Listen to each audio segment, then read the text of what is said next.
సీతామహాదేవి నిండెచ్చి శ్రీరాముతో చేర్చి అయోధ్యకున్వచ్చి పట్టాభిషేకంబు సంరంభమయ్యున్న నీకెన్న నాకెవ్వరుంగూర్మిలేరంచు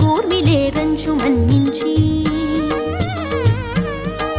శ్రీరామ భక్త ప్రశస్తంబుగా నిన్ను సేవించి నీ కీర్తనల్ చేసితే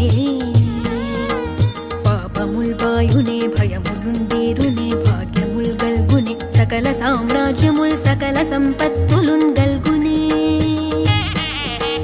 వానరాకారయో భక్త మందారయో పుణ్య సంచారయో ధీరయో వీర నీవే సమస్తంబుగా నొప్పి ఆధారక బ్రహ్మ మంత్రంబు పఠించుచు స్థిరముగా వజ్రదేహంబును